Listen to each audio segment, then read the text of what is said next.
हैं। पावनी, तुम्हारा नाम चेंज कर दें हम? I can do that. हाँ जी, यस प्लीज। पावनी, तुम्हारा नाम चेंज कर दें हम?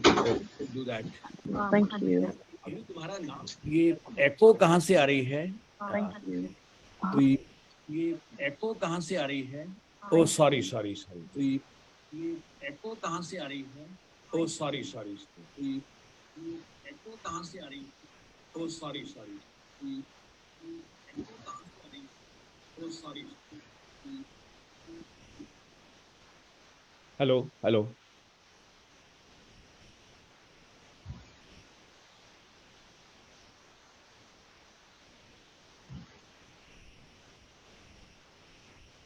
Yes.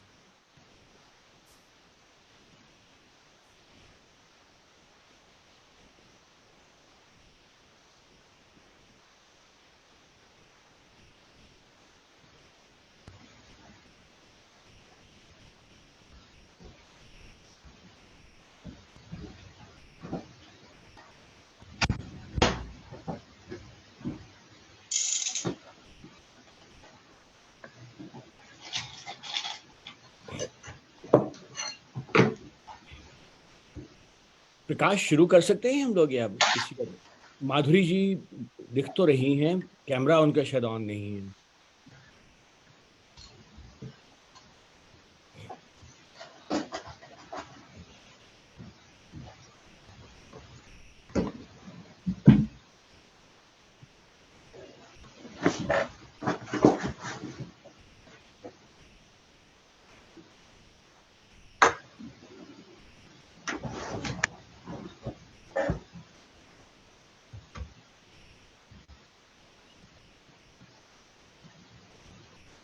माधुरी जी नमस्कार। आपकी आवाज नहीं आ रही है।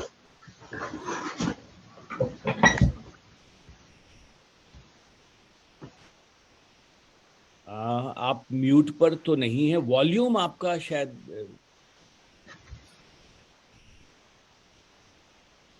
जैसे म्यूट और म्यूट नहीं है। नहीं, म्यूट पर तो नहीं है।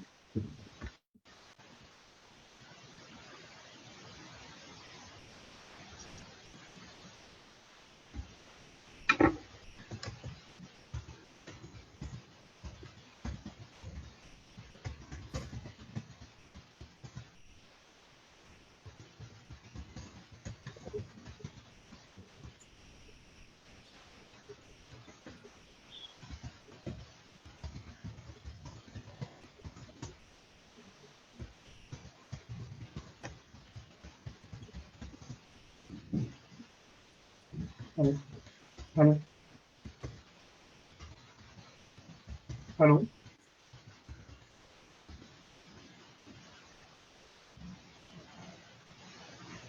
नहीं माधुरी जी, अभी भी नहीं आ रही है आपकी आवाज।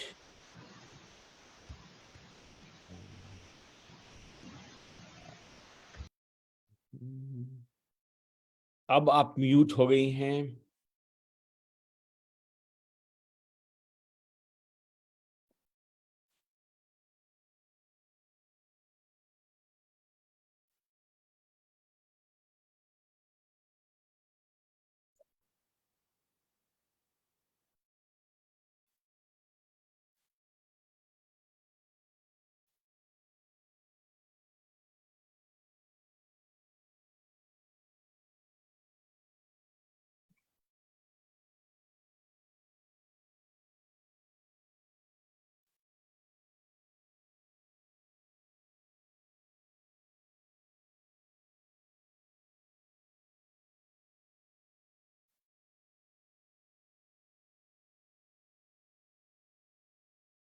हेलो सर, स्टार्ट करें? हाँ शुरू, आई थिंक शुरू करिए आप। जी। तो क्या? विश्व हिंदी सचिवालय मॉरिशस की महासचिव डॉक्टर माधुरी रामधारी जी, विश्व हिंदी सचिवालय मॉरिशस के उप महासचिव डॉक्टर शुभंकर मिश्र जी, संयुक्त राष्ट्र अमेरिका की हिंदी से प्यार है संस्था के संस्थापक श्री अनूप भार्गव जी, भारत से आईपी फाउंडेशन की अध्यक्षा डॉक्टर स्मिता मिश्र जी, कनाडा से हिंदी राइट्स गिल्ड की सह संस्थापक निदेशिका डॉक्टर शैलजा सक्सेना जी, इंग्लैंड से प्रस्तुति करने वाली छात्रा सुश्री पावनी आनंद जी, ऑस्ट्रेलिया से प्रस्तुति करने वाली छात्रा सुश्री तान्या हीर जी, कनाडा से प्रस्तुति करने वाली छात्रा सुश्री श्रेयांशी कानूनगो, फेसबुक से जुड़े सभी सम्माननीय दर्शकों को करजोड़ अभिवादन। विश्व हिंदी सचिवालय मॉरिशस, हिंदी से प्यार है अमेरिका, आईपी फाउंडेशन भारत तथा कनाडा से हिंदी राइट्स गिल्ड हिंदी से भी संस्थाओं के समन्वित सहयोग से आयोजित इस आभासी कार्यक्रम में आप सबका स्वागत है। हिंदी कहानी साहित्य के पठन के प्रति अभिरुचि की वृद्धि के संदर्भ में आयोजित आज हमारे कार्यक्रम का उद्देश्य है हिंदी कहानी साहित्य के पठन के प्रति युवाओं अब की आवाज आ रही बढ़ाना। है सर? जी जी जी आवाज आ रही है, तो हम आरंभ कर सकते हैं। प्रकाश जी हाँ, वो कर कर दिया दिया हमने। कर दिया है, ओके। अच्छा, आप कंटिन्यू करिए। कंटिन्यू कहानी हिंदी में गद्य लेखन की एक विधा है। मनुष्य के जन्म के साथ ही साथ कहानी का भी जन्म हुआ और कहानी कहना तथा सुनना मानव का आदिम स्वभाव बन गया। हिंदी कहानी को सर्वश्रेष्ठ रूप देने वाले प्रेमचंद जी ने कहानी की परिभाषा इस प्रकार की है। कहानी वह ध्रुपद की तान है जिसमें गायक महफिल शुरू होते ही अपनी संपूर्ण प्रतिभा दिखा देता है। एक क्षण में चित्त को इतने माधुर्य से परिपूर्ण कर देता है जितना रात भर गाना सुनने से भी नहीं हो सकता। कहानी का हमारे जीवन में महत्वपूर्ण स्थान होता है। अतः हिंदी की कहानियों में व्यक्ति और समाज का मार्गदर्शन करने वाले तत्व समाहित होते हैं। आज हम इस कार्यक्रम का आरंभ कर रहे हैं विश्व हिंदी सचिवालय की महासचिव डॉक्टर माधुरी रामधारी जी के स्वागत भाषण से। डॉक्टर माधुरी रामधारी जी मॉरिशस विश्वविद्यालय और महात्मा गांधी संस्थान मॉरिशस में प्राध्यापिका एवं सृजनात्मक एवं प्रकाशन प्रभाग की अध्यक्षा भी रह चुकी हैं।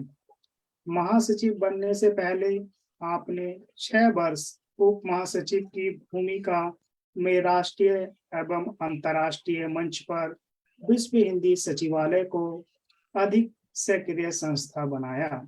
स्वागत भाषण के लिए आप सादर आमंत्रित हैं डॉक्टर माधुरी रामधारी जी। बहुत धन्यवाद प्रकाश।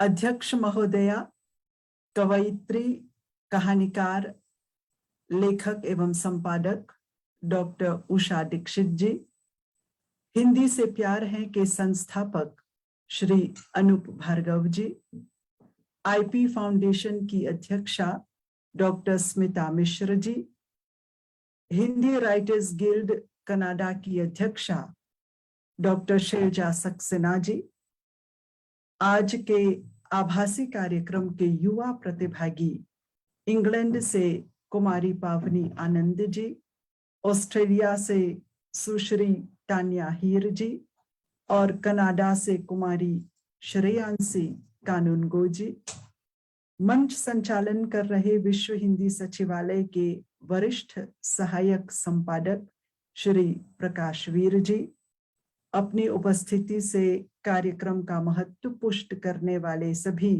आदरणीय अतिथिगण, फेसबुक से जुड़े हिंदी साहित्य प्रेमियों, आप सबको सादर सप्रेम अभिवादन। विश्व हिंदी सचिवालय ने हिंदी साहित्य के पठन के प्रति अभिरुचि की वृद्धि करने के उद्देश्य से आभासी मंच पर मासिक कार्यक्रम का आयोजन करने की योजना बनाई है। हिंदी साहित्य अनेक रूपों में विकसित हुआ है, जिनमें कविता, कहानी, उपन्यास, नाटक, संस्मरण, रेखाचित्र, आत्मकथा आदि उल्लेखनीय हैं। आज का वर्चुअल कार्यक्रम हिंदी साहित्य की एक विशिष्ट विधा कहानी साहित्य के पठन से संबंधित है। मॉरिशस में शिक्षा, तृतीयक शिक्षा, विज्ञान एवं प्रौद्योगिकी मंत्रालय और भारतीय उच्चायोग मॉरिशस के तत्वावधान में और अमेरिका के हिंदी से प्यार है, भारत के आईपी फाउंडेशन और कनाडा के हिंदी राइटर्स गिल्ड के सहयोग से विश्व हिंदी सचिवालय ने आज के आभासी कार्यक्रम का आयोजन किया है, जिसमें आप सबका वंदन है, अभिनंदन है। भारत से डॉक्टर उषा दीक्षित जी ने कार्यक्रम की अध्यक्षता करना सहर्ष स्वीकार किया है। आप हिंदी रचनाकार हैं और आपकी हिंदी कहानियां अंतर्राष्ट्रीय पत्रिकाओं एवं आपके द्वारा संपादित त्रैमासिक पत्रिका समर्पण में छपती रहती है। कहानी की संरचना कैसे होती है, किन पारिवारिक, सामाजिक और राजनीतिक परिस्थितियों से कहानी संबंधित होती है, कहानी की विषय वस्तु में कैसे परिवर्तन होते हैं और हिंदी कहानी साहित्य की कौन सी शिल्पगत विशेषताएं होती हैं, इन सब पर डॉक्टर उषा शर्मा दीक्षित जी अपने विचार व्यक्त करेंगी, जिससे कि हिंदी कहानी साहित्य की दशा और दिशा दोनों ही स्पष्ट हो जाए। अध्यक्ष महोदया डॉक्टर उषा दीक्षित जी का मैं इस मंच पर हृदय से स्वागत करती हूँ। हिंदी से प्यार है के संस्थापक श्री अनूप भार्गव जी, आयोजनकर्ता और तकनीकी सहयोगी दोनों ही रूपों में विश्व हिंदी सचिवालय के सभी वर्चुअल कार्यक्रमों में साथ दे रहे हैं। हिंदी के प्रसिद्ध और सच्चे प्रेमी श्री अनूप भार्गव जी का मैं स्वागत करती हूँ। हिंदी साहित्य की एक श्रेष्ठ और लोकप्रिय विधा है कहानी, जिसकी लगभग 100 वर्षों की सुंदर विकास यात्रा रही है।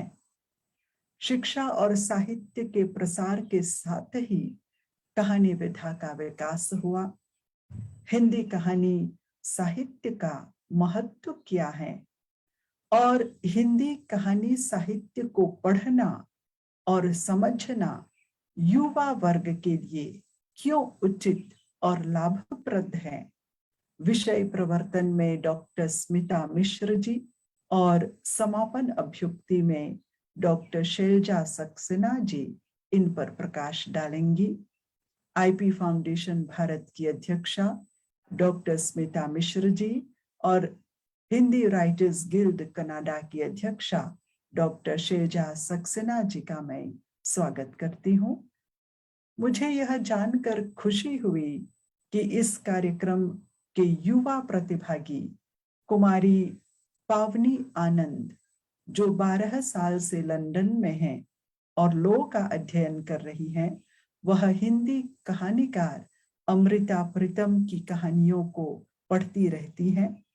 ऑस्ट्रेलिया में तानिया हीर NDIS डिपार्टमेंट में एलोकेशंस कोऑर्डिनेटर हैं और हिंदी कहानी पढ़ना और लिखना दोनों के प्रति उनकी रुचि है। कनाडा से श्रेयांसी कानूनगो की रुचि विशेष रूप से नाटक और रंगमंच में है, परंतु हिंदी नाटकों की अपनी समझ को बढ़ाने के लिए वह हिंदी कहानी भी पढ़ती हैं।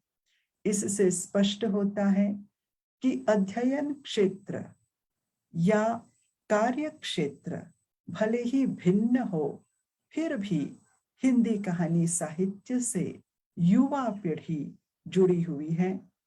यह गर्व का विषय है।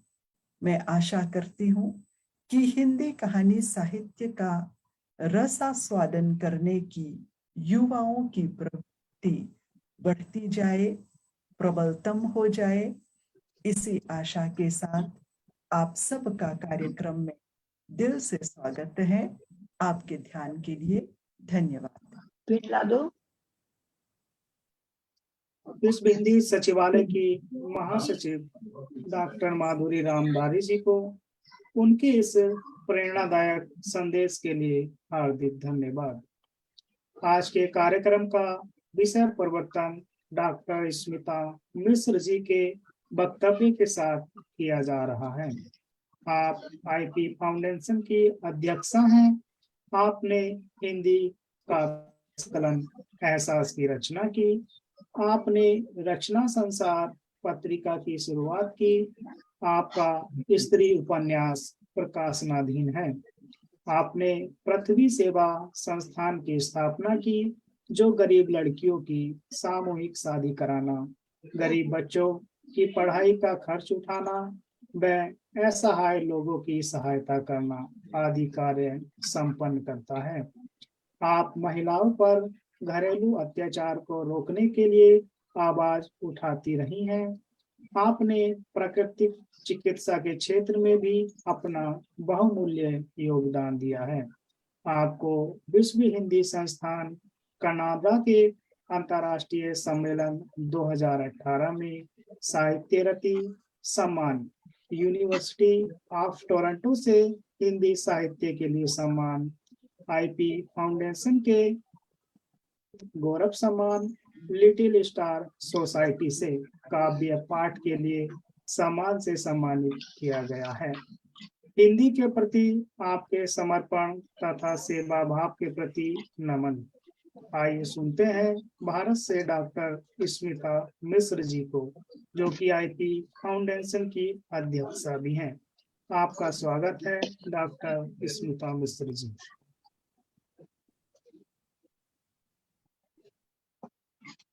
स्मिता जी, आप म्यूट पर हैं। आप विश्व हिंदी सचिवालय के तत्वाधान में आयोजित आभासीय कार्यक्रम के लिए विश्व हिंदी सचिवालय की महासचिव माधुरी रामधारी जी का कोटि कोटि धन्यवाद करती हूँ और कार्यक्रम को सुशोभित करने के लिए हमारे साथ उपस्थित हैं श्रीमान अनूप भार्गव।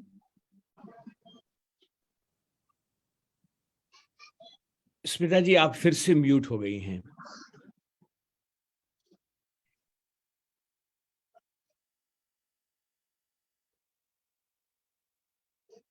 और कार्यक्रम को सुशोभित करने के लिए हमारे साथ उपस्थित हैं श्रीमान अनूप भार्गव जी, अध्यक्ष हिंदी से प्यार है अमेरिका से, डॉक्टर शैलजा सक्सेना, अध्यक्ष राइटर गिल्ड कनाडा से, श्री प्रकाश वीर, वरिष्ठ सहायक संपादक विश्व हिंदी सचिवालय मॉरिशस से, और कार्यक्रम अध्यक्षा डॉक्टर उषा दीक्षित जी भारत से।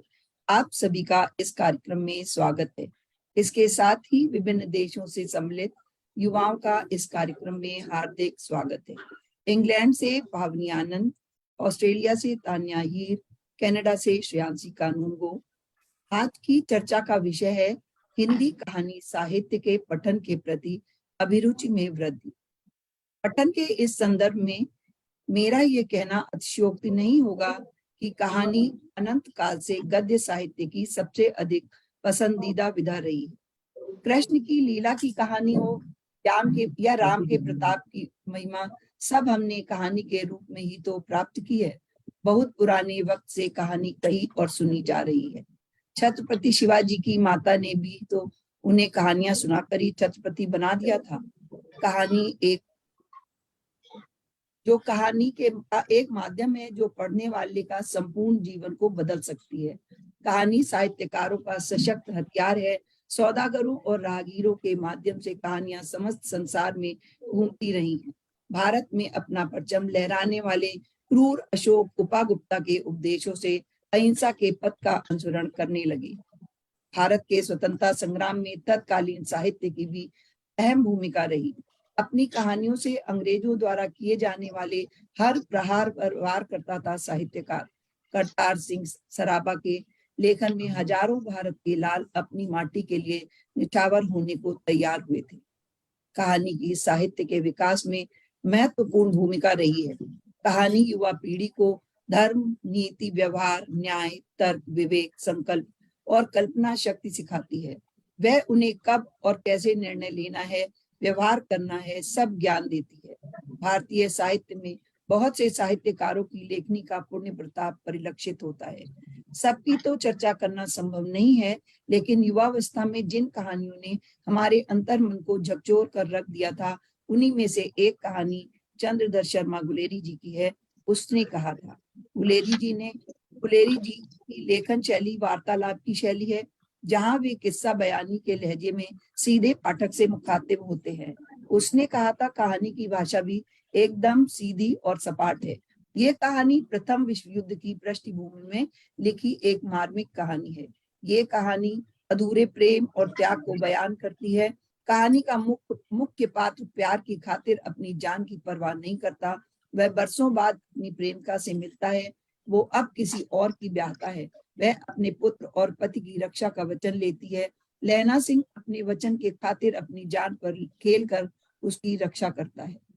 इसी प्रकार सुदर्शन जी की कहानी हार की जीत भी पाठक के अंतर्मन पर गहरी छाप छोड़ती है। इस कहानी में बाबा भारती जैसे नेक इंसान की सच्चाई जानने को मिलती है। बाबा भारती और उसके घोड़े के प्रेम को देखकर इंसान और जानवर के बीच के प्रेम का भान होता है।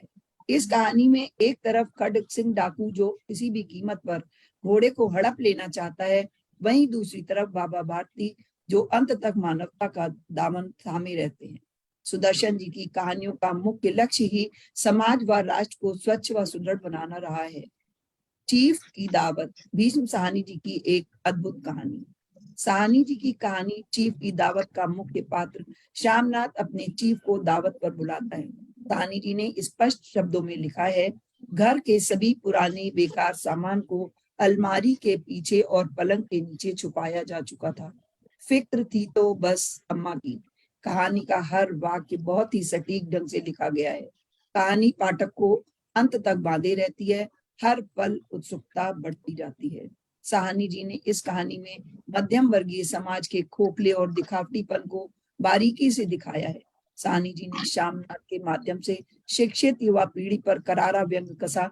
आज शिक्षित युवा माता पिता को बोझ समझता है। वह सुख सुविधा के लिए माता पिता को छोड़ देते हैं। अपने बच्चों को काबिल बनाने के लिए माता पिता अपना सर्वस्व समर्पित कर देते हैं, लेकिन बूढ़े माँ बाप उन्हें बोझ और उनका त्याग बलिदान उनका कर्तव्य लगता है। ये वो महत्वपूर्ण कहानियां हैं जिन्हें आप सबने भी अवश्य पढ़ा होगा। हो सकता है कुछ को आप भूल गए हों, लेकिन कुछ कहानियां अब भी आपके मन मस्तिष्क पर अंकित होंगी।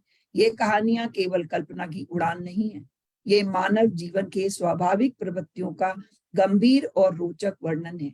ये कहानियां मनोरंजन के साथ ही हमारी कल्पना शक्ति के विकास और चरित्र निर्माण में बहुत योगदान देती हैं। कहानियां पढ़ने सुनने से शब्दों और मुहावरों का ज्ञान बढ़ता है। कहानी पाठन से युवा पीढ़ी अपने भावों एवं विचारों को प्रभावपूर्ण ढंग से व्यक्त करना सीख जाती है। अंत में आज के युवाओं से बस यही कहना चाहूंगी, आप सभी अलग अलग साहित्यकारों की रचनाओं को खूब पढ़िए। ये आपके जीवन का मार्ग प्रशस्त करेंगी। धन्यवाद।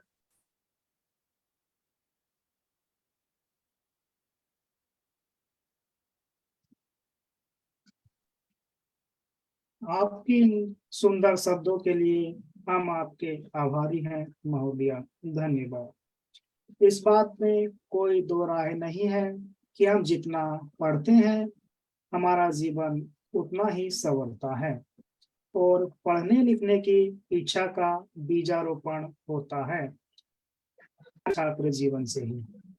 आइए आज के कार्यक्रम की पहली छात्र प्रस्तुतिकर्ता को सुनते हैं। पहली छात्र प्रस्तुतिकर्ता है इंग्लैंड से सुश्री पावनी आनंद जी। आप लॉ की डिग्री के लिए अध्ययन कर रही हैं। आप हमारे साथ हिंदी कहानी साहित्य के पठन से संबंधित कुछ अनुभूतियां साझा करेंगी। आपका स्वागत है सुश्री पावनी आनंद जी। धन्यवाद। इस सभा में उपस्थित सभी आदरणीय मेहमानों को मेरा सादर नमस्कार। मेरा नाम पावनी आनंद है। मेरा जन्म भारत में दिल्ली में हुआ था, पर 8 साल की उम्र से मैं लंदन में रह रही हूँ। मेरी सारी शिक्षा लंदन में ही हुई है। मेरे माता पिता घर में केवल हिंदी में बोलते थे, जो मुझे हिंदी बोलने सीखने में मदद करता था। जब कभी हम दिल्ली छुट्टियों पर जाते थे तो वहाँ दादी नानी की एक ही फरमाइश होती थी कि हमसे हिंदी में बात करो। मैं तुरंत समझ गई कि मुझे हिंदी पढ़नी और समझनी भी सीखनी होगी। मुझे और मेरे छोटे भाई को हिंदी गाने सुनने का भी बहुत शौक है। मुझे अपने खाली समय में किताबें पढ़ने का बहुत शौक है, क्योंकि मैं विश्वविद्यालय में कानून पढ़ रही हूँ, तो पढ़ना मेरी एक खास पसंद है। मैंने अंग्रेजी और हिंदी दोनों में नारीवाद जैसे मुद्दे पर कई किताबें पढ़ी हैं, जैसे वुमेन डोंट ओwe यू पिटी और नारीवाद। मैंने सामाजिक न्याय के विषयों पर पढ़ने में रुचि रखती हूँ, क्योंकि ये मेरी कोर्स से संबंधित होता है और मुख्यतः अल्पसंख्यकों और महिलाओं पर किए गए उत्पीड़न को समझने में मदद करता है। मैं दोनों संस्कृतियों पर अपने ज्ञान को विस्तृत करने के लिए दोनों भाषाओं में किताबें पढ़ती हूँ। मैंने अमिता प्रीतम की पिंजर किताब को आज के विषय के लिए चुना, क्योंकि ये किताब पार्टीशन के समय की है। मुझे ये बहुत दिलचस्प लगता है, क्योंकि मेरी परदादी माँ मुझे कहानियां सुनाया करती थी कि वे कैसे पाकिस्तान से अपने छोटे से बेटे यानी कि मेरे दादाजी और परिवार के साथ भारत आए थी। मुझे पार्टीशन के बारे में और जानना था, और क्योंकि इंग्लैंड में हमें भारतीय इतिहास के बारे में सिखाया नहीं जाता, इसलिए मैंने अपने अध्ययन को अपने हाथों में लेने का फैसला किया। ये किताब मुझे धर्मों के बीच विभाजन, महिलाओं पर अत्याचार और तब की उत्पीड़न की संस्कृति को समझने में मदद की। अमिता प्रीतम एक भारतीय लेखिका और कवि थीं, जिन्हें पंजाबी साहित्य में अग्रणी आवाजों में से एक माना जाता है। वह 31 अगस्त 1919 को पंजाब के गुजरानवाले में जन्मी थी, जो अब पाकिस्तान में पाकिस्तान में है। प्रीतम का परिवार भारत के विभाजन के दौरान भारत आ गया था, जिसने उनकी लेखनी पर गहरा प्रभाव डाला। प्रीतम का साहित्य करियर 1930 के दशक में शुरू हुआ, और वह प्रेम, हानि और मानवीय स्थिति जैसे विषयों पर विस्तृत रूप से लिखती थी। वह पार्टीशन के बाद लिखे गए एक कविता आज आका वारिस शानू टुडे आई अनबॉक्स वारिस शाह के लिए साहित्य अकादमी पुरस्कार पाने वाली पहली महिला थी, जो पार्टीशन के दुख और तकलीफ को व्यक्त करती थी। प्रीतम की और उल्लेखनीय रचनाएं पिंजर, रसीदी टिकट और अग्नि परीक्षा शामिल हैं। वह पंजाबी, हिंदी और उर्दू में लिखती थी, और उनकी रचनाओं को कई भाषाओं में अनुवादित किया गया है। प्रीतम एक पत्रकार भी थी, और उनकी सामाजिक और राजनीतिक मुद्दों पर लेख व्यापक रूप से पढ़े जाते थे। अपनी जिंदगी भर पीड़ित महिलाओं को अधिकारों और समानता के लिए एक तीव्र प्रबंधक रही। वह भारत में पहली महिलाओं में से एक थी, जो खुलेआम प्यार, इच्छा और यौनता से अपनी व्यक्तिगत अनुभवन के बारे में स्वयं को स्पष्ट रूप से स्वीकार करने और लिखने के बारे में लिखती रही।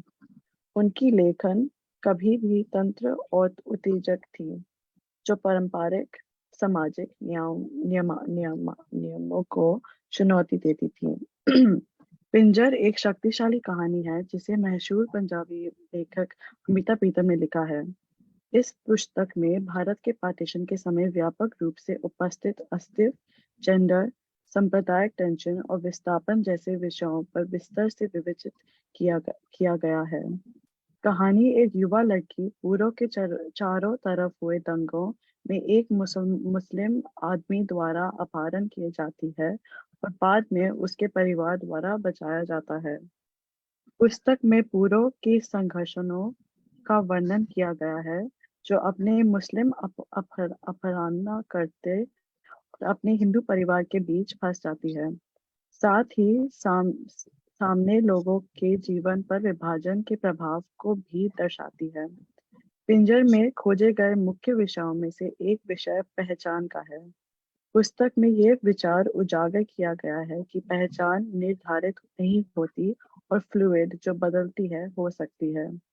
जैसे कि पूर्व के स्व अनुभवों के माध्यम से देखा गया है, पूर्व को उसके अपहरण के बाद एक मुस्लिम महिला के रूप में नई पहचान अपनाने के लिए मजबूर किया जाता है और यह अनुभव उसके समझाने और समाज में अपनी जगह की समझ को मूल रूप से बदलता है। पिंजर एक और महत्वपूर्ण विषय सांप्रदायिक टेंशन है। उपन्यास में भारत के विभाजन के दौरान हिंदुओं और मुसलमानों के बीच मौजूद भरपूर हिंसा और गहरी द्वेष भावना को दर्शाता है और इस संघर्ष के असर को साधारण लोगों पर कितना भयानक था उसके वर्णन किया गया है। पिंजर में एक और प्रमुख विषय बेबसी है जो अध्ययन किया गया है। उपन्यास दिखाता है कि विभाजन ने लाखों लोगों के बेबसी लाई थी और इसे होने वाले अति विशाल मानवीय पीड़ा को दर्शाता है, जहां व्यक्ति अपने घरों और समुदायों को छोड़कर नए स्थानों में अनुकूल बनाने के लिए मजबूर होता है। मुझे उनके एक उदाहरण में एक बहुत दिलचस्प तरीके से नारीवाद को समझाने का मिला। बहुत सी कहानियां हैं जो कागज पर नहीं है, वे महिलाओं के शरीर और मन में लिखी हुई हैं। अमिता प्रीतम। अंतिम अवलोकन में पिंजर एक शक्तिशाली उपन्यास है जो हमारे समय के कुछ सबसे गहन और जटिल मुद्दों को अध्ययन करता है। अमिता प्रीतम द्वारा विभाजन के दौरान आम लोगों के अनुभवों को दर्शाकर उन्होंने हमारी जीवन को आकार देने वाले सामाजिक, राजनीतिक और सांस्कृतिक बलों पर एक नई और सहानुभूतिपूर्ण दृष्टिकोण प्रदान किया है। उपन्यास उन व्यक्तियों और समुदायों पर बात करता है जो भेदभाव, बेबसी और हिंसा के प्रभावों से गुजरते हैं। धन्यवाद।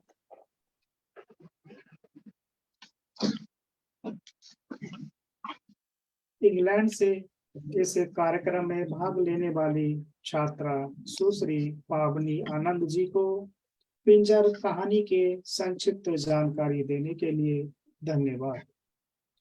कहानी साहित्य हमारी कल्पना के परों को खोल हमें उड़ने के लिए प्रेरित करती है। वह हमारा मनोरंजन भी करती हैं और हमारा मार्गदर्शन भी करती हैं।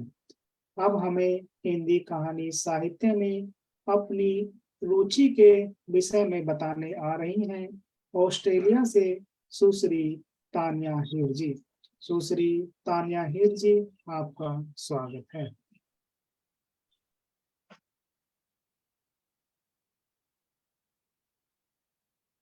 हेलो, नमस्कार। तो मेरा नाम तान्या हीर है और आपको सबको कुछ बताना चाहूंगी अपने बारे में। तो मेरा जन्म इंडिया में हुआ था, पंजाब में, हुशियारपुर में, और मैं यहाँ अपने परिवार के साथ आई थी जब मैं 8 साल की थी। तो जब मैं बहुत छोटी थी तो स्कूल में हिंदी पढ़ी थी और कहानियां भी बहुत सुनी थी स्कूल में।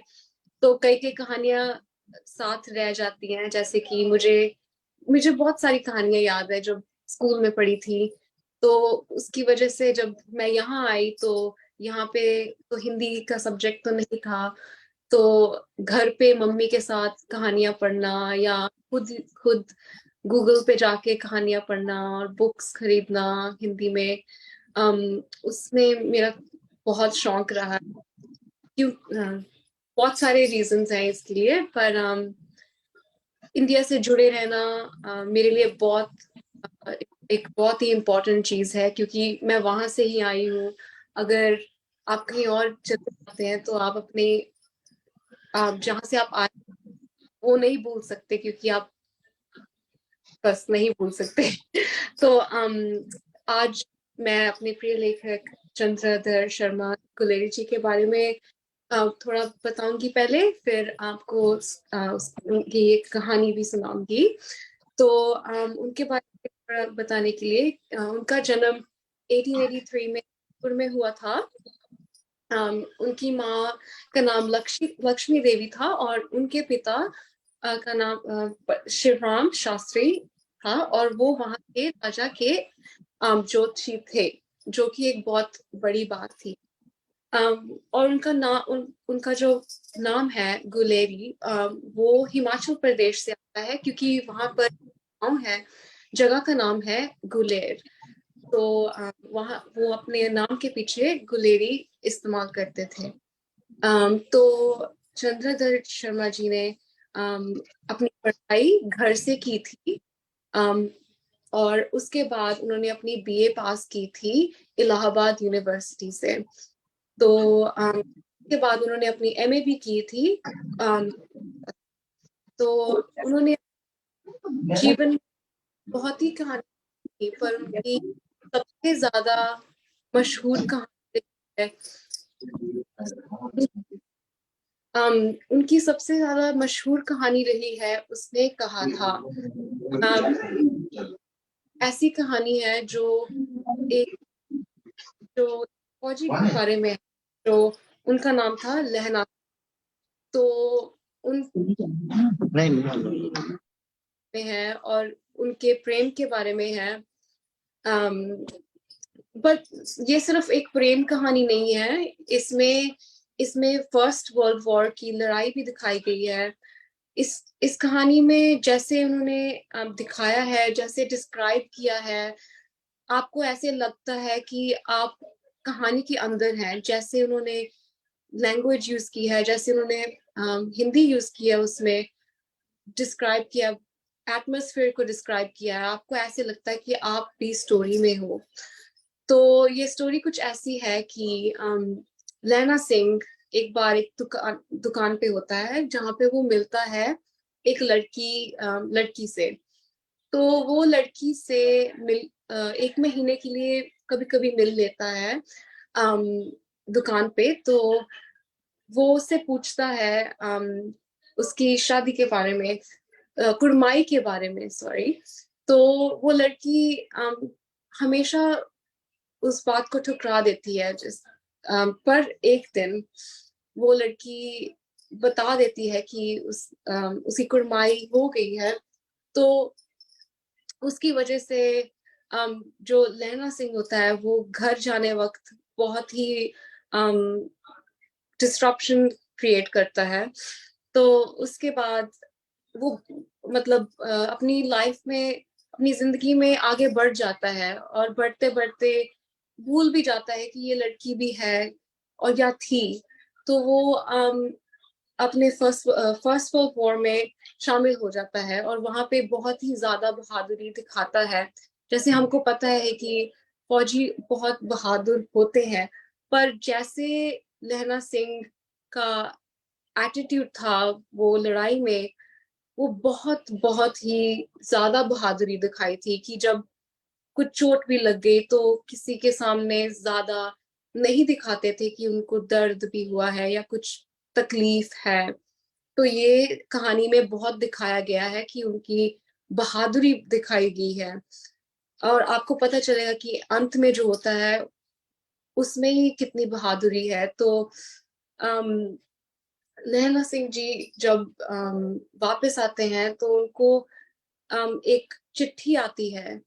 तो वो चिट्ठी आती है सूबेदार से। तो वो चिट्ठी में जो सूबेदार जी होते हैं, वो कहते हैं कि जो सूबेदारनी जी हैं, वो आपको जानती हैं। तो ये बहुत साल हो गए हैं, ये अब 25 साल के हो गए लहना सिंह जी। तो जो लड़की जो मिली थी वो सिर्फ 12 साल के थे तब।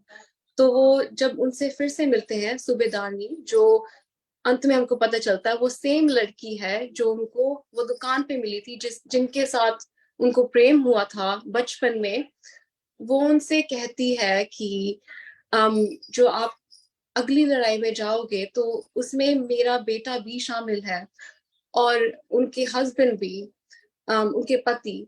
तो वो कहती है कि आपने जैसे मेरा ख्याल रखा था एक बार उस दुकान पे, जब वहां पे कुछ हो गया था, एक ठेला आ गया था, तो कोई प्रॉब्लम हो गई थी वो दुकान पे, वैसे ही आप मेरे बेटे का ख्याल रख सकते हो इस जंग में, और मेरे पति का भी। तो जब लड़ाई होती है, जब जंग होती है, तो लहना सिंह अपनी बहादुरी दिखाते हैं और उनका पूरा ख्याल रखते हैं क्योंकि उसने कहा था। तो हमें मालूम लगता है कि उनका प्यार उनके लिए कितना ज्यादा ज्यादा स्ट्रांग था कि उन्होंने, क्योंकि उन्होंने उसने कहा था, उन्होंने अपनी जान भी दे दी अपनी प्रेमिका के लिए जो बचपन में जिससे उनको प्रेम था। तो ये कहानी से हमें पता चलता है कि कई लोग ऐसे किस्म के भी होते हैं जो एक बार ठान ली और एक बार वादा कर लिया तो वो उस बात को अपने साथ लेकर चलते हैं और एंड ऑनेस्टी से। और बस ये कहानी थी। मेरी हिंदी सबसे ज्यादा अच्छी तो नहीं है, पर मुझे अच्छा लगता है जब मैं कहानियां पढ़ती हूँ और मुझे और भी ज्यादा पढ़ना है। और इस आज मुझे इतना मौका मिला है तो मुझे बहुत ही ज्यादा अच्छा लगा। एंड मैं होप करती हूँ कि सबको ये कहानी अच्छी लगी हो। एक और इस कहानी के बारे में मुझे बहुत अच्छी एक चीज लगती है कि ये सिर्फ जो रोमांटिक स्टोरीज पढ़ते हैं सिर्फ उनके लिए नहीं है, ये कोई भी पढ़ सकता है। क्योंकि अगर आप स्टोरी पढ़ोगे तो उसमें बहुत ही जंग में जो चीजें होती हैं वो बहुत ही अच्छी तरह से डिटेल में एक्सप्लेन की गई हैं। तो वो सबसे मुझे बात अच्छी लगी। तो आपको अगर वॉर के बारे में, हिस्ट्री के बारे में पढ़ना अच्छा लगता है तो आप ये स्टोरी बहुत ही इंजॉय करेंगे। थोड़ी सी दुख वाली स्टोरी है एंड में, पर फिर भी पढ़ने के लिए बहुत ही मजेदार है। तो हाँ जी, शुक्रिया।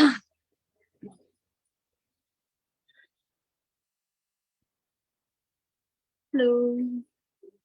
ऑस्ट्रेलिया से सुश्री तान्या हीर जी को हमारे साथ चंद्रधर शर्मा गुलेरी जी की कहानी उसने कहा था कि अपने अनुभव साझा करने के लिए धन्यवाद। हिंदी विश्व की सबसे तेजी से विकसित होने वाली भाषा है। हिंदी का प्रौद्योगिकी के साथ कदम से कदम मिलाकर चलने से नए नए क्षितिजों का निर्माण हो रहा है। अगली प्रस्तुति के लिए आ रही हैं कनाडा से सुश्री श्रेयांशी कानूनगो। आप कोथरा पार्क सेकेंडरी स्कूल में 12वीं कक्षा की छात्रा हैं।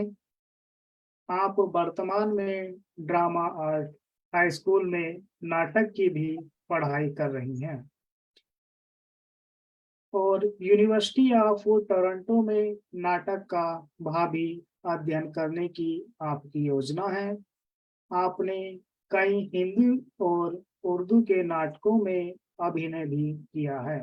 आमंत्रित हैं सुश्री श्रेयांशी कानूनगो जी। नमस्कार, मेरा नाम श्रेयांशी कानूनगो है। 10 साल की उम्र से मैं कनाडा में हूँ। मैं एक हिंदी भाषी हूँ और बचपन से ही मेरा हिंदी से काफी जुड़ाव रहा है। कनाडा में आने के बाद भी हम अपनी रोजमर्रा की जिंदगी में हिंदी का काफी प्रयोग करते आए हैं और हिंदी के साथ हमारा ये कनेक्ट बनाए रखने के लिए हिंदी राइटर्स गिल्ड का बहुत बड़ा योगदान रहा है। हिंदी राइटर्स गिल्ड ईयरली बहुत सारे कार्यक्रम आयोजित करती है, जैसे मासिक गोष्ठियां और उसके अलावा अनेक कार्यक्रम जिनमें हम बच्चों को पार्टिसिपेट करने का मौका मिलता है। मैं हिंदी राइटर्स गिल्ड की एक्टिव पार्टिसिपेंट हूँ और उनके अनेक कार्यक्रमों का हिस्सा बनती आई हूँ। जहां तक हिंदी लिटरेचर की बात है तो मुझे हिंदी कविताएं पढ़ना, सुनना और लिखना बेहद पसंद है। मेरी कुछ पसंदीदा कविताएं हैं जैसे हरिवंश राय बच्चन जी की अग्निपथ, तुम कब तक मुझको रोकोगे और कोशिश करने वालों की कभी हार नहीं होती, और महादेवी वर्मा जी की आ गए तुम और स्त्री मुझे बीइंग अ टीनेजर काफी मोटिवेशनल और इंस्पायरिंग लगती हैं। और अगर हम हिंदी लेखन की बात करें तो मुझे आज के युग के लेखक, पत्रकार, गीतकार और कथाकार नीलेश मिश्रा जी बेहद पसंद हैं। मैं उनको बचपन से ही सुनती आई हूँ। आप लोग भी उनका रेडियो शो यादों का इडियट बॉक्स या याद शहर की कहानियां जरूर सुनते होंगे। उन्होंने काफी किताबें भी लिखी हैं, जिसमें से स्टोरी वाला उनकी एक किताब है जिसमें उन्होंने रूरल इंडिया की रोजमर्रा की कहानियां दर्शाई हैं। उन्होंने 20 लघु कहानियां लिखी हैं।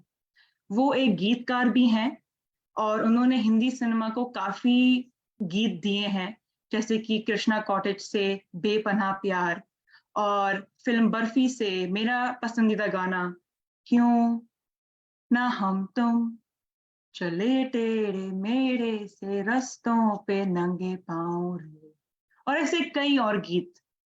और उनके द्वारा लिखी गई कहानी दिवाली की शाम, उनकी पहली कहानी, मुझे बहुत बेहद पसंद है, क्योंकि वो कहानी हमें अपने रिश्तों से और अपनी जड़ों से जुड़े रखने की इम्पोर्टेंस बताती है। और उस कहानी में हम चाहे हमें बताती है कि हम चाहे किसी भी दुनिया में क्यों ना रहें, हमें अपने त्योहारों पे और अपनी फैमिली इवेंट्स पर घर वापस आना जरूर चाहिए।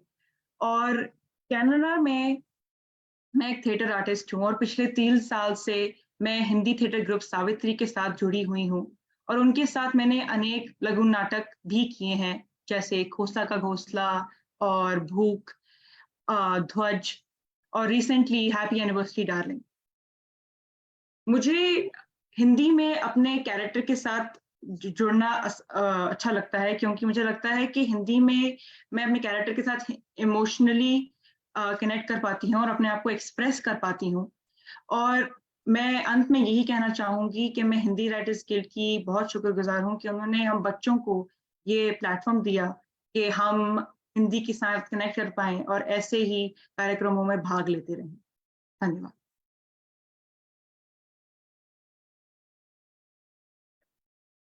कनाडा से सुश्री श्रेयांशी कानूनगो जी को हम सभी से हिंदी कहानी पर अपने विचार साझा करने के लिए धन्यवाद देते हैं।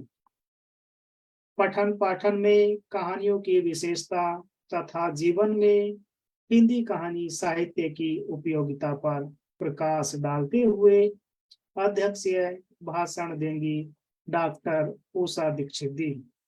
आपने लखनऊ विश्वविद्यालय लखनऊ से प्रथम स्थान व प्रथम श्रेणी के साथ हिंदी में एमए किया है तथा लखनऊ विश्वविद्यालय से सुमित्रानंदन पंत की भाषा विषय में पीएचडी भी की है। आपने दिल्ली विश्वविद्यालय से इंग्लिश व हिंदी ट्रांसलेशन कोर्स तथा बीएड की परीक्षा भी उत्तीर्ण की है। आपने ऑल इंडिया रेडियो से जुड़कर अनेक वार्ताएं साहित्यिक व सामाजिक विषयों पर दी है। आप वर्तमान में अपना कोचिंग इंस्टीट्यूट चलाती हैं, जिसमें ऑनलाइन तथा व्यक्तिगत रूप से हिंदी और संस्कृत की कक्षाएं संचालित हैं। आपकी कक्षाओं में एक ग्रुप दूतावासों के अधिकारियों का भी है, जो कि विदेशों से भारत में कार्य करने आते हैं। वे हिंदी सीखकर बहुत प्रसन्न होते हैं और भारत में अपने कार्यालयों के कामकाज में उसका लाभ उठाते हैं। अध्यक्षीय वक्तव्य के लिए डॉक्टर उषा दीक्षित जी से विनम्र आग्रह करता हूँ। नमस्कार सभी मित्रों को मेरा नमस्कार। आज का विषय बहुत रेलेवेंट है। हिंदी साहित्य की सभी विधाओं में कहानी सबसे सशक्त विधा है। कहानी के द्वारा बड़ी सहजता से अपने मन के भावों को दूसरों के दिलों में उतारा जा सकता है, उनके नैनों से अश्रुधार तक बहाई जा सकती है। साथ ही इस विधा के द्वारा बड़े से बड़ा संदेश समाज तक आसानी से पहुंचाया जा सकता है। बस उसमें अनिवार्यता यही है कि कहानी में आदि से अंत तक रोचकता बनी रहे, एक शब्द भी अधिक या व्यर्थ न हो। लेखक के हृदय से झरने की बात ही कहानी कल कल करके बहती रहे, वो अपने गंतव्य तक पहुंच जाए, अर्थात श्रोता को पता भी न चल पाए कि कोई नैतिक मूल्य उस तक पहुंचाया जा रहा है और कहानी का अंत आते आते श्रोता सहज ही उस मूल्य को ग्रहण कर ले। कहानी की परंपरा तो अनादिकाल से चली आ रही है। राजा महाराजाओं के बच्चों को कथा कहानियों के माध्यम से ही शिक्षा दी जाती थी। राम व श्रवण कुमार ऐसी ही शिक्षा की देन है। परंतु दुख की बात यह है कि आज की युवा पीढ़ी हिंदी कहानियों से एकदम विमुख है। मेरे विचार से स्वतंत्रता के 75 साल बाद भी वो मानसिक दासता से ग्रस्त हैं। अंग्रेजी के उपन्यास व कहानियां तो वे खूब पढ़ेंगे, पर हिंदी कहानी पढ़ने में अपनी हेठी समझते हैं। हमें अपनी युवा पीढ़ी को इस स्वर्णिम खजाने की ओर मोड़ना होगा। मुंशी प्रेमचंद्र, चंद्रधर शर्मा गुलेरी, जैनेन्द्र जी, अमृता प्रीतम आदि की कहानियां इतने वर्षों बाद भी हृदय पट पर अमिट रूप से अपनी छाप छोड़ती हैं। मन्नू भंडारी की कहानी कृष्णली का डांट तथा आपका बंटी तो पाठकों को अचंभित कर देती है। यहाँ मैं भी अपनी एक कहानी की चर्चा करना चाहूंगी, जहाँ वृद्धाश्रम में रहने वाली एक 90 वर्षीय माता जी की जिजीविषा का वर्णन है। पूरी कहानी हास्य से गुदगुदाती रहती है, परंतु कहानी की अंतिम पंक्ति माता जी के दिल के दुखों को पाठकों के समक्ष ऐसे परोस देती है कि उनकी आंखें नम हो उठती हैं। अगर मंच की सहमति हो, मैं अपनी कहानी चाबी पढ़ दूं। चाबी कहानी पढ़ती हूँ मैं। 2 वर्ष हो गए मुझे इस आश्रम में आए हुए, पर आज माता जी की कमी बहुत खल रही है। 95 इयर्स की माता जी की क्या जिजीविषा थी, देखते ही बनती थी। हर किसी से पंगा लेना उनकी आदत में शुमार था। कितना भी झगड़ा हो जाए, पर अगले दिन से उनमें वही जोश रहता था। एकदम कृशकाय, झुकी कमर, पोपला मुख, आंखों पर मोटा चश्मा, इस उम्र में भी बाल खिचड़ी से जिसमें काले ही अधिक थे। एक प्लास्टिक की कुर्सी ढकेलती हुई उसके सहारे से चलती थी। सबसे अनोखी बात थी उनके हाथ में रहने वाला एक मैला कुचैला झोला। न जाने उस झोले में वे क्या रखती थी। मुझे देखकर कहती, सुन, बाहर जा रही है, मेरे लिए केले ले आना, डॉक्टर ने खाने के लिए कहा है। फिर अपने झोले में हाथ डालती, पैसे ले ले। मेरे न कहने पर वे दोबारा आग्रह भी न करती। फिर दूसरे दिन किसी दूसरी चीज की फरमाइश करती। मुझे भी अच्छा लगता। माता जी हर नए आने वाले का भली बात इंट्रोडक्शन लेती थी। इधर आप कहाँ से आई है, मेरे पीछे क्यों चल रही है, या मेरे आगे कैसे निकल गई, आदि आदि। सुना है कि उनके पति किसी बड़ी कंपनी में बड़े अफसर थे। उन्हें 65,000 पेंशन महीने में मिलती है। एक बेटा एक बेटी बड़े पद पर कार्यरत थे, वो भी बड़ी कंपनी में बड़े पद पर थे, पर माता जी को वे अपने घर में रखने में समर्थ नहीं थे। उनके अनुसार वो नौकरों को बहुत डांटती थी। जब भी माता जी बीमार होती तो उनके बेटे को फोन किया जाता, वो यही कह देता, अस्पताल में भर्ती करा दो, खर्चा मैं दे दूंगा। एक बार माता जी अपनी बहू को मुझसे मिलाने लाई, जो किसी शादी में शामिल होने आई थी।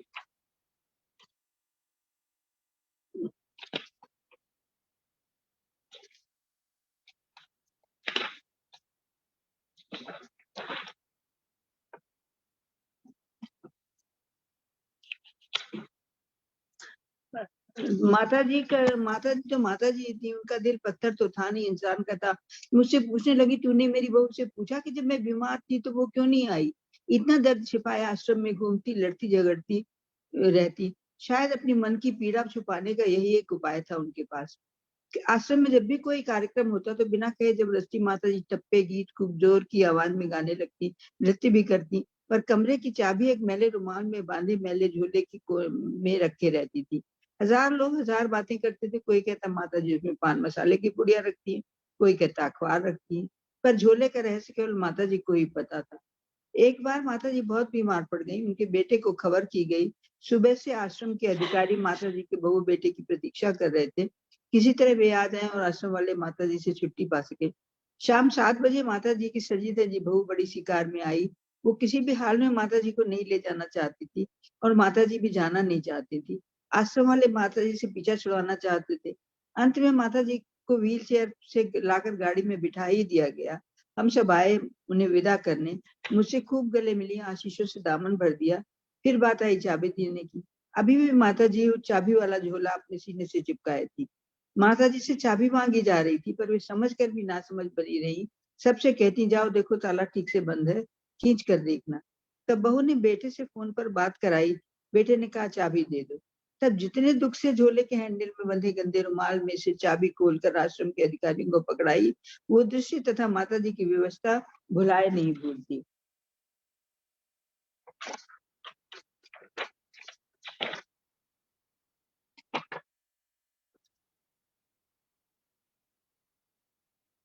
माता जी तो अब गई थी कभी ना आने के लिए।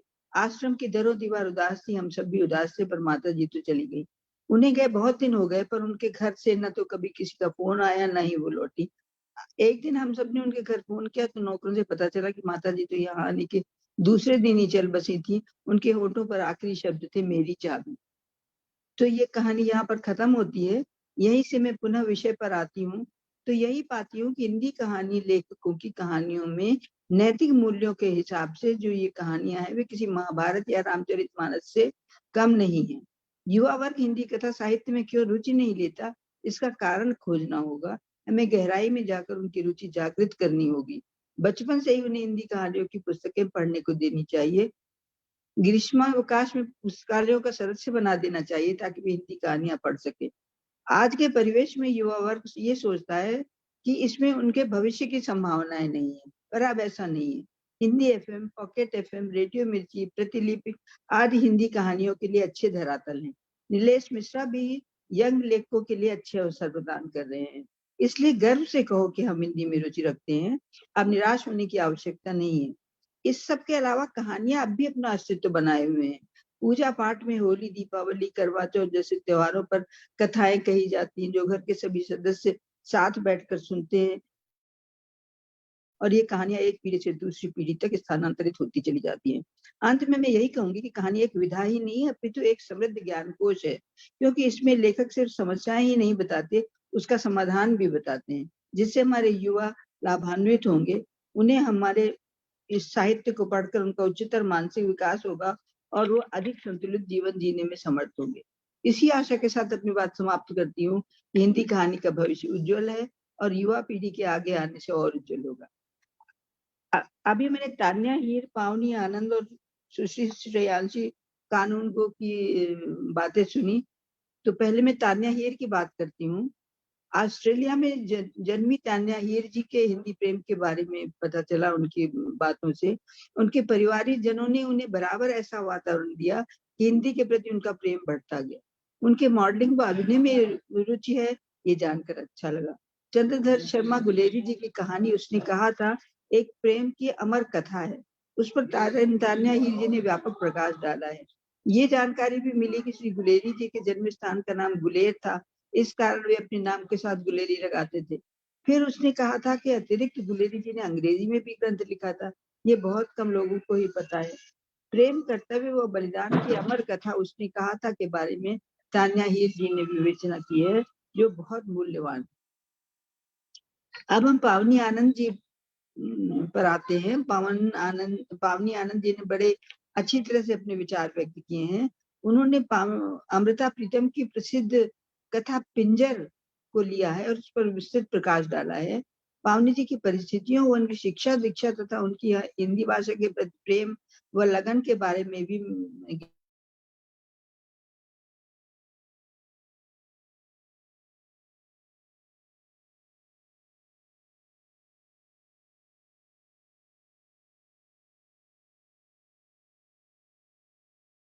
उषा जी फ्रीज हो हाँ, गई।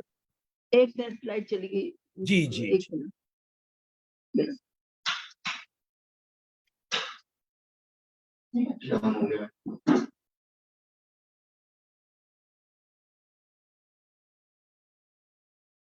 लाइट चली गई।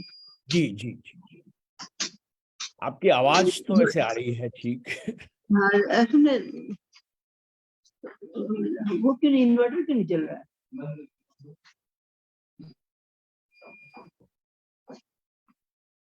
सुनो, अपना वो जला दो।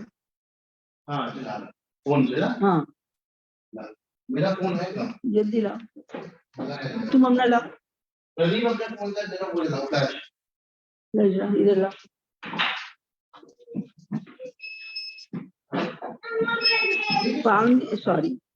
पावनी आनंद जी ने अमृता प्रीतम की प्रसिद्ध कथा पिंजर पर विस्तृत प्रकाश डाला है। उनकी परिस्थितियों, उनकी शिक्षा दीक्षा तथा उनकी हिंदी भाषा के प्रति प्रेम व लगन के बारे में भी ज्ञात हुआ। वे कानून पढ़ रही हैं। हमारी बेटियों को इस प्रकार हर क्षेत्र में आगे आना चाहिए। अमृता प्रीतम जैसी प्रतिष्ठित व जानी मानी पावनी लेखिका पावनी जी की आदर्श हैं, जानकर अच्छा लगा। पिंजर में अंकित विभाजन की त्रासदी को भी पावनी जी ने बहुत अच्छी तरह उजागर किया है। इसके लिए उन्हें बहुत बधाई व आशीर्वाद। सामाजिक कुरीतियों के प्रति आक्रोश झलकता है पावनी जी में, जो एक बहुत अच्छी और स्वस्थ बात है। इसके बाद मैं सुश्री श्रेयांशी जी के विचारों की बात करूंगी। उन्होंने नाटक की पढ़ाई की है, ये तो एक अपने में बहुत अच्छी एक्स्ट्रा करिकुलर एक्टिविटीज में जितना इन्वॉल्व होते हैं उतना व्यक्तित्व का विकास होता है। और जैसे वो हिंदी बोल रही थी, उससे लगता है कि वो घर में हिंदी में ही बात करती हैं, तो उनकी हिंदी बहुत अच्छी है, मुझे बधाई उनको इस बात की। और हिंदी राइटर्स गिल्ड की वो सदस्य भी हैं, कविता लिखना पढ़ना उनका शौक है, और उनके हरिवंश राय बच्चन और महादेवी वर्मा से वे बहुत प्रभावित हैं। ये जानकर बहुत खुशी हुई, क्योंकि हरिवंश राय बच्चन और महादेवी वर्मा मेरे भी फेवरेट हैं। और नीलेश मिश्रा से भी वो जुड़ी हुई हैं, और कहानी दिवाली की शाम उनकी बहुत से वो बहुत प्रभावित हैं। तो इस तरह उनकी अभिव्यक्ति में बहुत सहजता और सरलता है, और बहुत अच्छी तरह से वो अपने विचारों को हिंदी में व्यक्त कर सकती हैं। उनकी हिंदी बहुत अच्छी है, इसलिए उन्हें बहुत धन्यवाद और आशीर्वाद। इसी के साथ मैं अपनी बात समाप्त करती हूँ। धन्यवाद। इस विचारों तेजक अध्यक्षीय भाषण के लिए डॉक्टर उषा दीक्षित जी को बहुत बहुत धन्यवाद। हमारे समक्ष इस कार्यक्रम की समापन अभियुक्ति प्रस्तुति करेंगी हिंदी राइट्स गिल्ड कनाडा से डॉक्टर शैलजा सक्सेना जी। आपने एमए हिंदी, एमफिल तथा दिल्ली विश्वविद्यालय से पीएचडी की शिक्षा ली है। आपने मैकमास्टर यूनिवर्सिटी हैमिल्टन कनाडा से मानव संसाधन डिप्लोमा भी किया है। आपको विश्व हिंदी सम्मेलन फिजी 2023 में विश्व हिंदी सम्मान से भी सम्मानित किया गया है। लेबनान की एक रात कहानी संग्रह और क्या तुमको भी ऐसा लगा काव्य संग्रह प्रकाशित हो चुके हैं। आपने नाटक निर्देशन किया है और नाटक अभिनय अंतर्राष्ट्रीय सम्मेलनों में प्रस्तुति दी है तथा अनेक पत्रिकाओं में आपके लेख प्रकाशित हो चुके हैं। आप स्वतंत्र लेखन हिंदी राइट्स गिल्ड की सह संस्थापक निदेशिका, हिंदी साहित्य सभा की आजीवन सदस्य और भूतपूर्व उपाध्यक्षा हैं। समापन अभियुक्ति हेतु डॉक्टर शैलजा सक्सेना जी से सविनय अनुरोध है। धन्यवाद प्रकाश जी, और आप सभी को, मंच पर उपस्थित सभी लोगों को मेरा सादर प्रणाम। माधुरी जी का विशेष धन्यवाद कि उन्होंने विश्व हिंदी सचिवालय के इस कार्यक्रम से जोड़ा, और हिंदी से प्यार है में तो हम सभी जुड़े हुए हैं। अनुता का अनुपम काम है ये कि वो सबको लेकर साथ चलते हैं। तो अनुता, आपका बहुत बहुत धन्यवाद। आज विशेष बात ये रही कि उषा जी का बहुत विशेष धन्यवाद कि उन्होंने अध्यक्षता में बहुत कुछ कह दिया जो मुझे कहने की अब दोबारा जरूरत नहीं है। टिप्पणी देने के लिए बस मैं ये कहूंगी कि आज तीनों बच्चों ने, मेरे सामने तो सब बच्चे हैं, तीनों लड़कियों ने, तान्या ने, पावनी ने और श्रेयांशी ने बहुत ही सुंदर प्रस्तुतियां करी। इसमें एक बात चीज तीनों में सामान्य थी कि तीनों का जन्म भारत में हुआ और छोटी अवस्था में 7-8 साल के थे, 5 साल के थे, 10 साल के थे, ये लोग भारत से बाहर आ गए।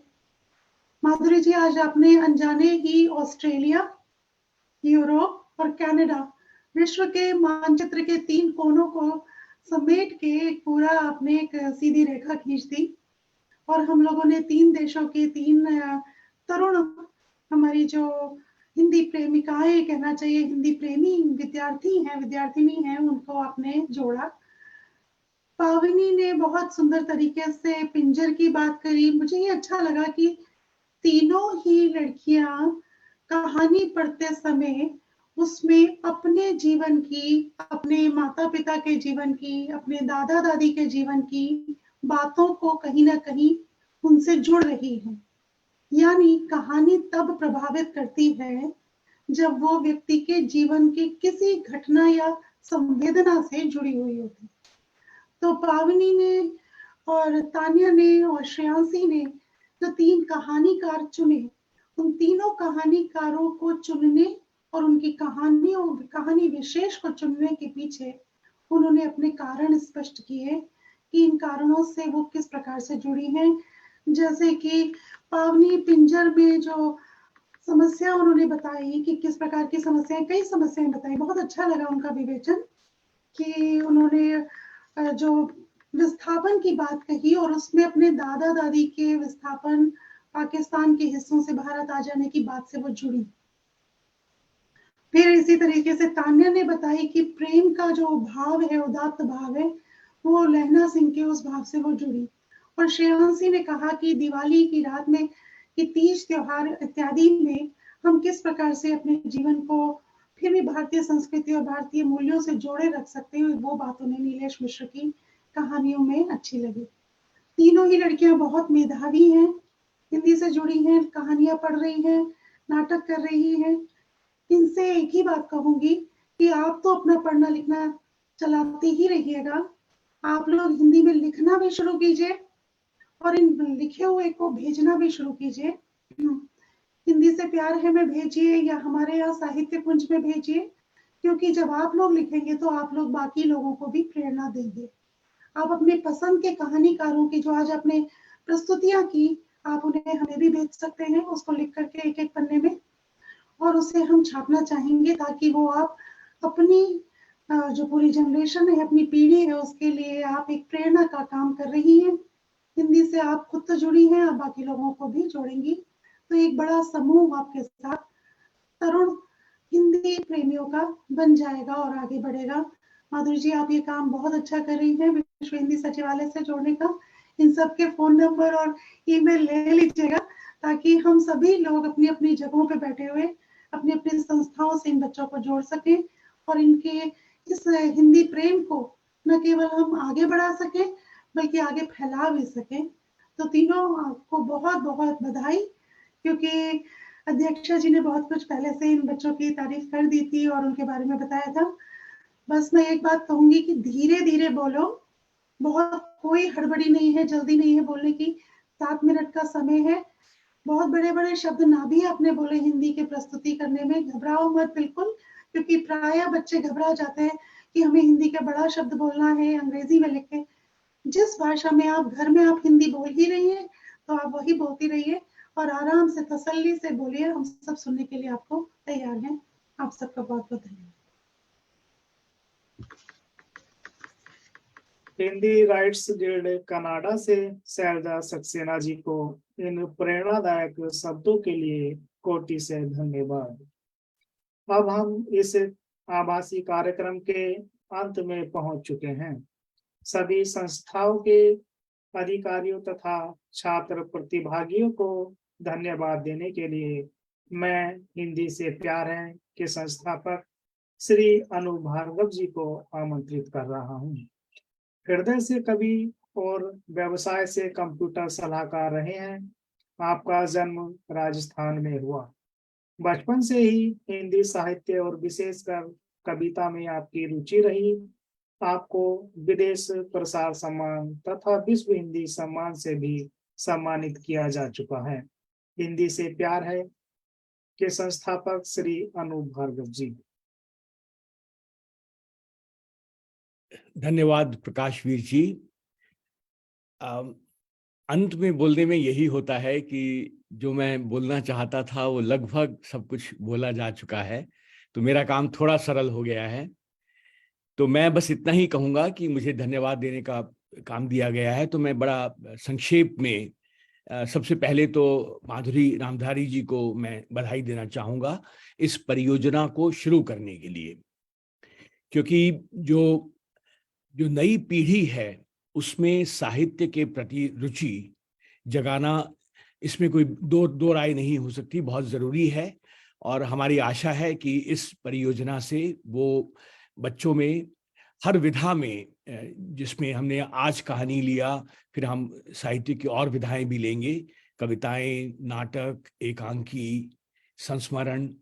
तो आशा है कि उससे नई पीढ़ी में एक साहित्य के प्रति एक नई रुचि पैदा होगी। तो उसके लिए मैं उनको बधाई देना चाहता हूँ। सभी संस्थाओं को मैं बधाई देना चाहता हूँ, Hindi writers guild, IP foundation, और सबके मैं नाम भी लेना चाहूँगा एक बार फिर से, कि स्मिता मिश्रा जी आईपी फाउंडेशन से, शैलजा सक्सेना हिंदी राइटर्स गिल्ड की तरफ से, उषा दीक्षित जी को मैं धन्यवाद देना चाहूँगा उनके अध्यक्षीय भाषण के लिए। बहुत सी अच्छी बातें उन्होंने बताई हमें कहानी के बारे में। और विशेष रूप से मैं तीनों प्रतिभागियों को बधाई देना चाहूँगा कि उन्होंने इतनी अच्छे तरीके से कहानियों के बारे में बताया, उन्हें क्या अच्छा लगता है, कैसे उनकी कहानियों में रुचि पैदा हुई। एक बात मैं और उनको कहना चाहूँगा कि आपने तीनों ने, सबने जो पढ़ी वो एक तरह से क्लासिक कहानियाँ थी। थोड़ा सा नई कहानियों को भी पढ़ने की तरफ ध्यान दीजिए, बहुत अच्छा लिखा जा रहा है आजकल, है ना। तो एक बस ये मेरी सलाह होगी। लेकिन तीनों ने बहुत ही अच्छा बोला और मैं तीनों को बधाई देना चाहता हूँ। पावनी आनंद को इंग्लैंड से, जिन्होंने अपना कोरोनेशन सेरेमनी जो चल रही है उसको छोड़कर यहाँ पर शामिल हुई वो, और तानिया हीर ऑस्ट्रेलिया से, श्रेयसी कानगो कनाडा से। तीनों को बहुत बहुत बधाई। और प्रकाश वीर जी को बहुत अच्छे संचालन के लिए बधाई, धन्यवाद। और मेरे ख्याल से मैंने सबका नाम ले लिया है।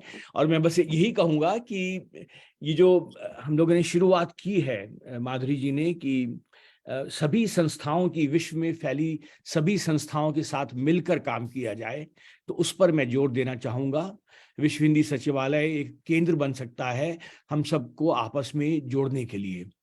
तो इसके बारे में सोचिए, और हम अगले कार्यक्रमों में और भी संस्थाओं को जोड़ने का प्रयास कर रहे हैं, जैसा कि माधुरी जी ने मुझे बताया। तो एक बार फिर से सबका, आप सबका धन्यवाद। नमस्कार। नमस्कार। रिकॉर्डिंग को बंद करते हैं।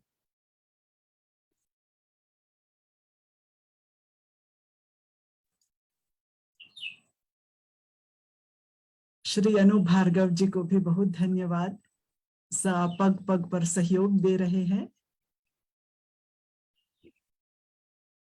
ये तो इसको रिकॉर्डिंग को भी बहुत बहुत धन्यवाद। हाँ, नहीं, बहुत अच्छा रहा कार्यक्रम, तो सभी को धन्यवाद।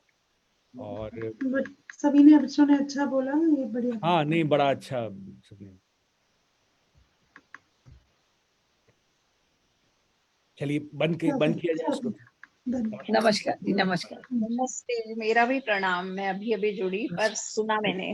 धन्यवाद भाषण और शैलजा जी का थोड़ा प्रणाम सबको। धन्यवाद प्रीति जी, जुड़ने के लिए बहुत धन्यवाद आपको भी। नमस्कार माधुरी जी, नमस्कार।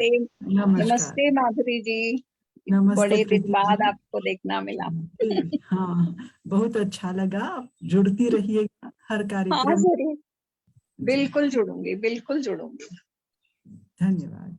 धन्यवाद। ठीक है, धन्यवाद माधुरी जी, नमस्कार। चलिए।